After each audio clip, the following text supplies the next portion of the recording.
Welcome to the Psych Sofa, a University of South Wales podcast on how psychology changes lives and the world for the better. My name is Dr. Klara Price, and on the sofa today we have Dr. Aimee Giles, a senior lecturer in psychology, a UK certified behaviour analyst, and a co-founder of the Early Intervention Service at the university. Today we will be talking about the service and how it's grown over the years. Aimee, welcome to the podcast. Thanks for having me. So what is the Early Intervention Service? The Early Intervention Service is a nursery for children up to the age of 6 who have language and communication delays. It's a typical nursery setting, except we embed the science of applied behavior analysis within our teaching, play, and learning opportunities in the clinic. And how has this idea or the need for a service like this come about? We've had the Early Intervention Service here at the University of South Wales for 10 years now. So in 2012, we had just started our Master's in Applied Behavior Analysis and Therapy. And that course was started because we didn't have that many behavior analysts in the UK in general and in Wales in specific. So we started that course to train more people in applied behavior analysis to help meet the needs of people in the UK and beyond.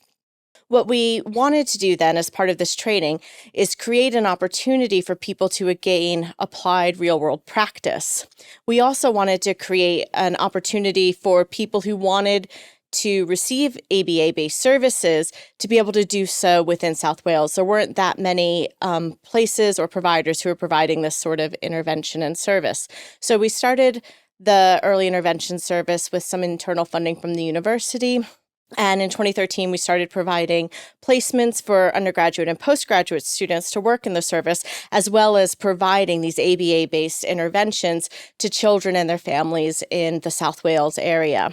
We started with a few clients and a few families and a few students here in the Treforest campus, and gradually over time, we've expanded and grown the service over the past 10 years. So, Aimee, how has the service grown over the past 10 years? We've had some really exciting changes and developments over the past 10 years of having the Early Intervention Service. As I mentioned, we started with, a few rooms and a small space here on the Treforest campus. And that was great because it was just embedded in the learning environment here at the university and was really convenient for the students. Over the past 10 years, we've had the ability to grow and get more space here at the university. So now we have bigger learning environment for the clients who come to the service. They have fantastic resources available to them and outdoor play spaces. We also have more space in that setting for the students who are coming to us for placements. Another really exciting thing that has happened since we started our service is we have merged into becoming a nursery. So we're registered with Care Inspectorate for Wales.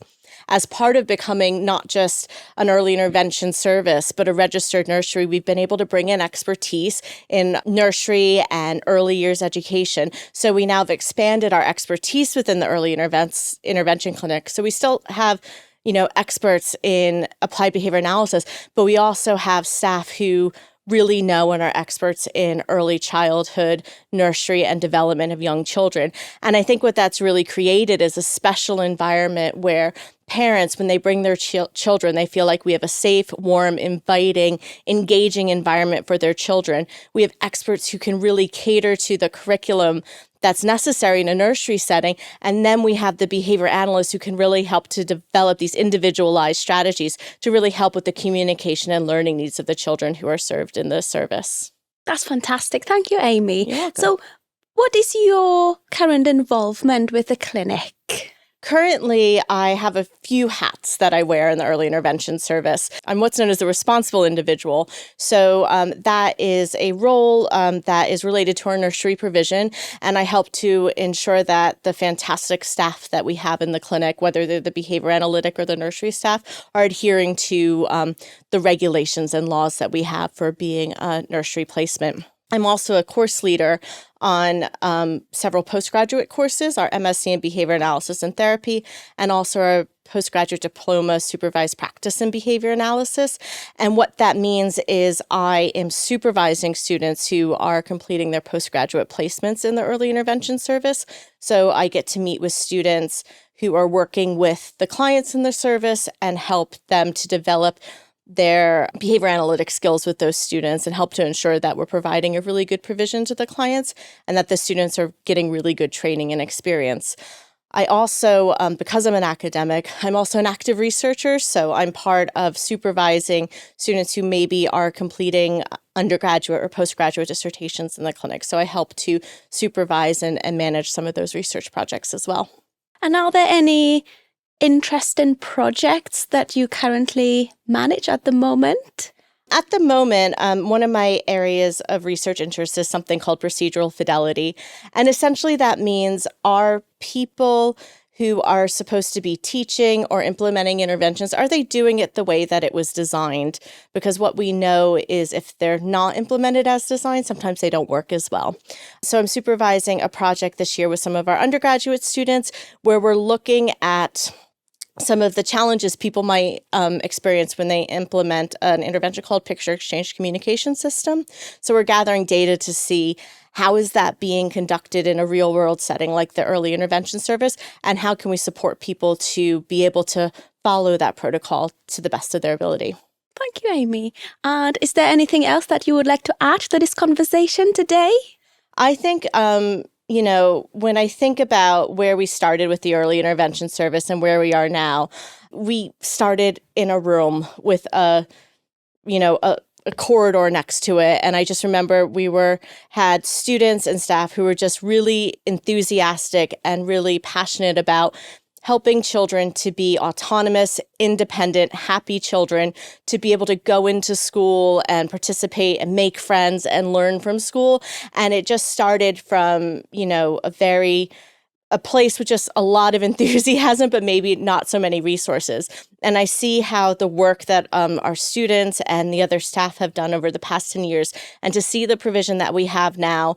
And if you walk into the early intervention service, I think it gives you a nice feeling. It feels like a nice place. The children want to be there. The families are happy to bring their children there.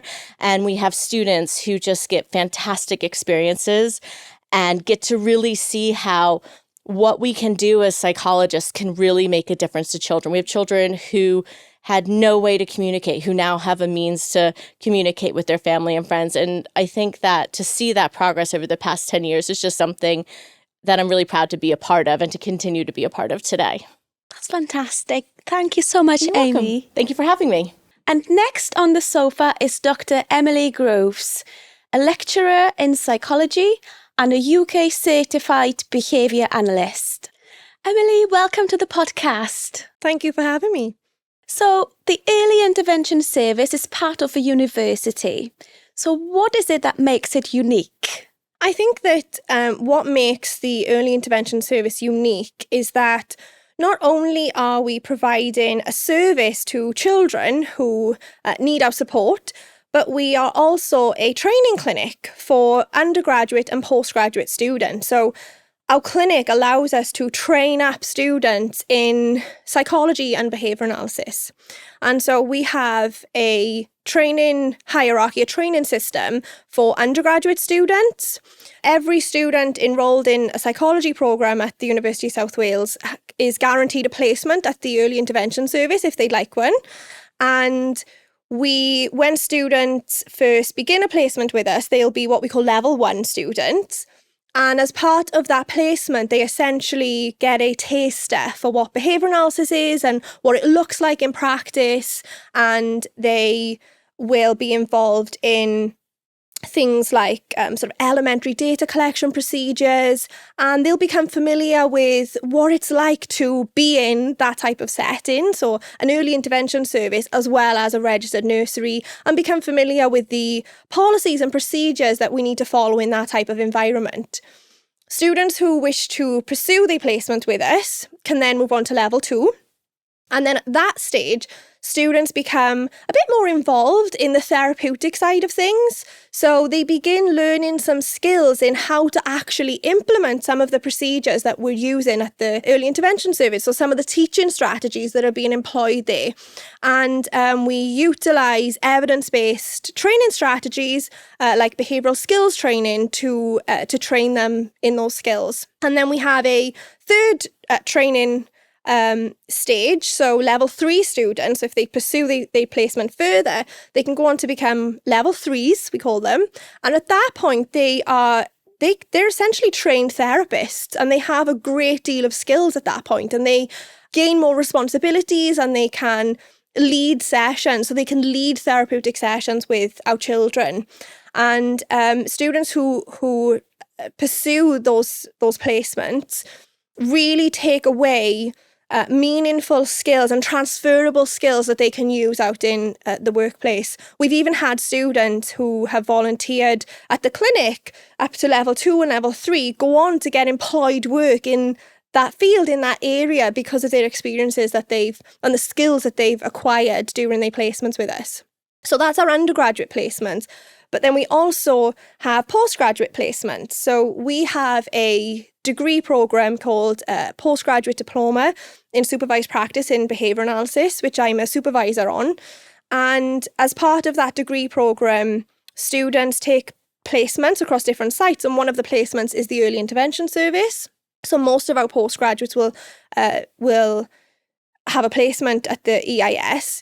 And they play a very critical role in the running of the early intervention service. So those students act as what we call case managers. And in that role, they are responsible for designing and implementing assessments and interventions for our children. And they do that under the supervision of academic, doctoral level supervisors like myself and Aimee Giles and Richard May. So are students involved at the clinic, at the service, at any other capacities other than undergraduate and postgraduate placements? Yeah, so we also have students quite heavily involved in research activity. So we try and get as much research activity going at the clinic as we can. And, because we're really keen, myself and my colleagues, to evaluate the strategies that we're using and to add to the existing knowledge on those strategies. So we have students involved in different capacities in terms of research. So we have undergraduate students who may be on placement at the clinic and they want to assist in some of the stuff that we're doing. But we also have undergraduate students who are completing their dissertation projects who may be involved in some of the work we're doing. And we have postgraduate students who might be enrolled in our MSc in Behaviour Analysis and Therapy degree who might be doing a dissertation that involves data collection at the clinic. And so they will be involved in research in that way. So I just finished up a couple of studies over the summer where my master's students were conducting their dissertation research there. And one example of a project that we worked on was we were evaluating 2 different teaching strategies that we use with the children. And in order to evaluate which is more effective at teaching skills, which leads to faster acquisition of those skills, and which leads to better generalization of those skills. That was data that was collected by my postgraduate students. So they took the lead in being present at the clinic and implementing these strategies and collecting the data with those children. The impact of that type of work is that we strive as academics to publish the findings of what we're doing. We want to add, as I said, we want to add to the existing body of literature that exists. But it also has impact on the children and the young people at the service, because we are not only adding to the literature and our knowledge as behaviour analysts of these strategies, but also the results of those type of studies informs the work that we then do with those children day to day. So if we can find a more effective teaching strategy, we can then use that information in the rest of their targets that they're working towards and the rest of the skills that we're teaching to lead to better outcomes for them. So there's impact on a wider scale and at the individual level too. That's lovely, Emily. Thank you. It's so lovely to hear about all the impact and all the meaningful work that you are involved in. It's really exciting. So thank you very much for sharing that. And is there anything else that you would like to add to this podcast today? Yeah, just one thing I would say is I would encourage any students who are currently enrolled with us in psychology or thinking about joining our department is to take the opportunity to go on a placement at the Early Intervention Service. It is a great place to be. And as I've said, there's so many different skills that you can acquire and, can lead to transferable and generalizable skills that you can use elsewhere, even if that's not the exact type of work that you want to end up doing. So take those opportunities as they arise, because there's not many opportunities to get applied experience in psychology. So the Early Intervention Service is one of those experiences that lets you see the application of what you're learning about in your classes in the real world and how those things are making a difference to the lives of children. So take those opportunities if you have them. Thank you so much, Emily. It's been lovely having you here today. Thanks for having me. And finally, welcome to Dr. Christopher Seel, a clinical lead at the Early Intervention Service at the university and a UK certified behaviour analyst. Chris, welcome to this podcast. Thanks for having me. So, what does a typical day at the Early Intervention Service look like? Well, we're a Care Inspectorate Wales registered nursery. So if you were to walk into our setting, it looks very much like any other nursery setting that you might walk into. We have a big group room where children spend most of their day playing. We've got a nice garden when the weather's nice, and a snack room where children go in together to eat their snacks and lunches together. Children can come to us for a morning or an afternoon, or they can stay with us all day. So parents typically drop their children off for the session or for the day and then pick them up at the end of the day. In terms of what we do, we run some structured activities through the day, things like circle time and other structured activities. But I think what makes us special is that we embed evidence-based teaching practice. It's based on the science of applied behaviour analysis throughout all those activities and play all through the day. So in terms of what that looks like, everything we do with children is completely individualized for each child that comes to us. So when children first come to us, it's really important that we find out what they really like and what's important to them. So that allows us to then tailor what we do and what we teach to the unique interests of the children that come to us, and helps us to design a learning environment that's fun and engaging for all the children that are with us. In terms of what we actually teach, well, that's really individualized too. So when children come to us, we spend time talking to parents and getting to know them. And we also conduct assessments that allow us to place children according to important developmental milestones. And all of that information helps us to decide what goals might be really meaningful for that child.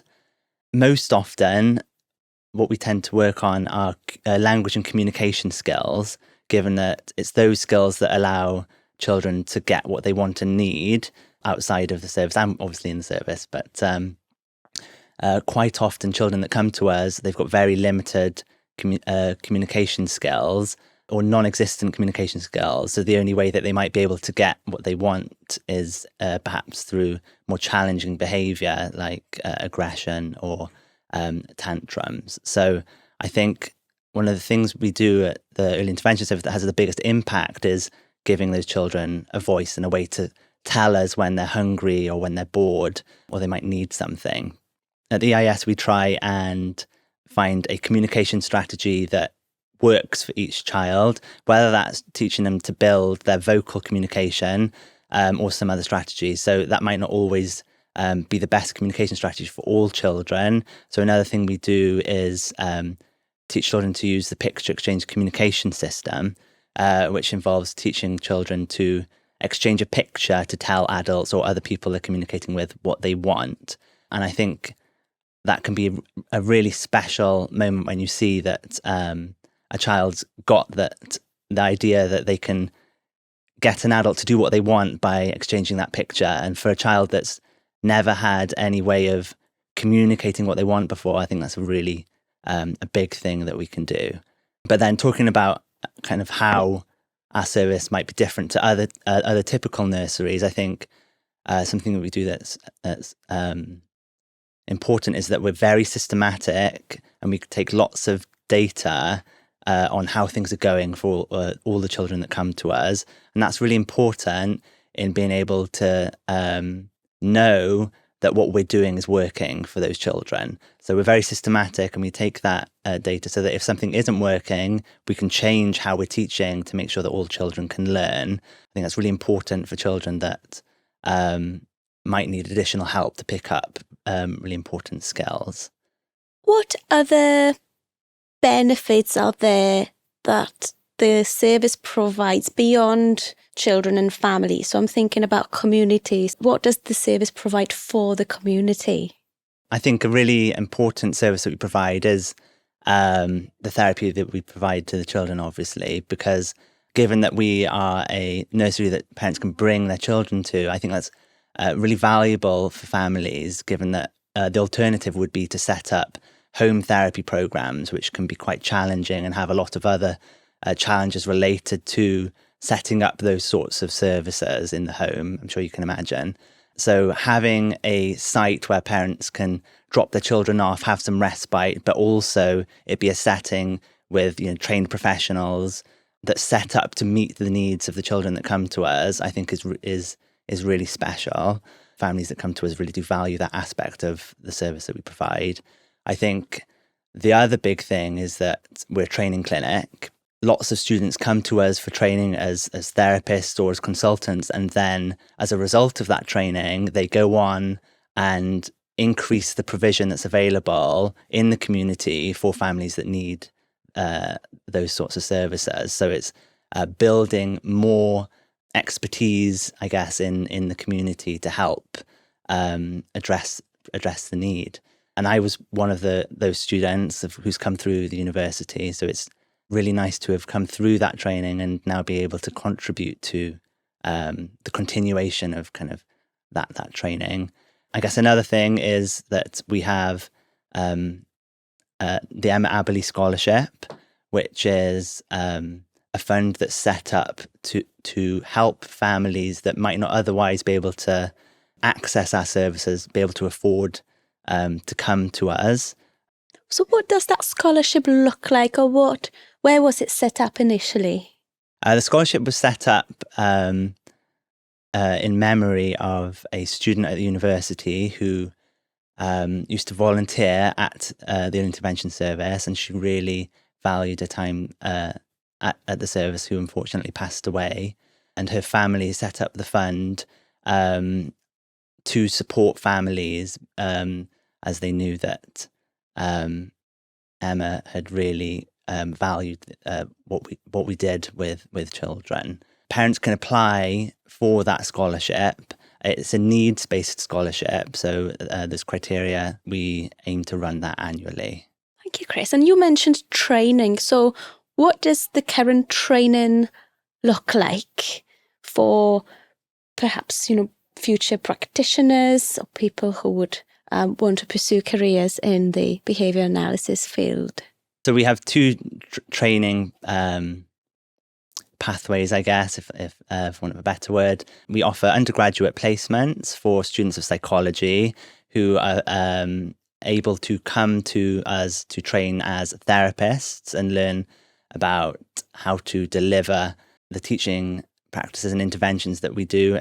But then we also train at postgraduate level for students that are studying the masters and supervised practice courses that we have at the university and are training to become consultant behaviour analysts.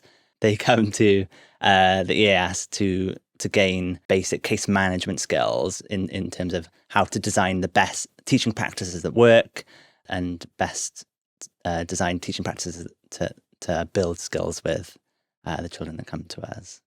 Thank you. And do you provide any training for any students outside of the university? Good question. Actually, that's a really good question, because another thing that we do is parent training.